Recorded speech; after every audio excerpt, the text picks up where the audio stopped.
العالمين، والصلاة والسلام على سيد الأنبياء والمرسلين وعلى آله وصحبه أجمعين. أما بعد، فإن أصدق الحديث كتاب الله، وأحسن الهدي هدي محمد صلى الله عليه وسلم، وخير الأمور عوازمها، وشر الأمور محدثاتها، وكل محدثة بدعة، وكل بدعة ضلالة، وكل ضلالة في النار.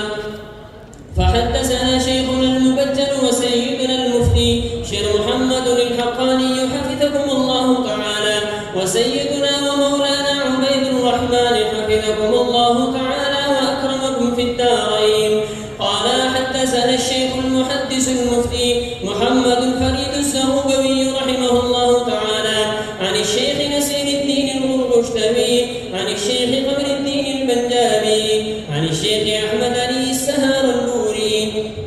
عن الشهير في الآفاق مولانا الإمام الحجة الشاه محمد إسحاق الدهلوي عن العارف بالله الشاه عبد العزيز الدهلوي عن إمام الأئمة مرجع الأسانيد في الهند إمام المعقول والمنقول الشيخ ولي الله أحمد بن عبد الرحيم النقشبندي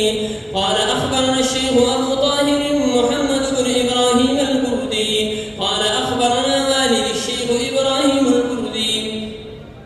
قال: قرأت على الشيخ أحمد القشاشي قال: أخبرنا الشيخ أحمد بن عبد القدوس المنشاوي قال: أخبرنا الشيخ محمد بن أحمد الرملي عن الشيخ زين الدين زكريا بن محمد بن أبي يحيى الأنصاري قال: قرأت على الشيخ الحافظ الحجة أحمد بن علي بن حجر العسقلاني عن الشيخ إبراهيم بن أحمد التنوخي عن الشيخ أحمد بن أبي طالب الحجازي قال: أخبرنا الشيخ سراج الدين الحسين بن المبارك الزبيدي عن الشيخ عبد الأول بن عيسى الهروي عن الشيخ عبد الرحمن بن مظفر الداودي عن الشيخ أبي محمد عبد الله بن أحمد السرخسي عن الشيخ أبي عبد الله محمد بن يوسف الهرمري عن الإمام الهمام الحافظ الحجة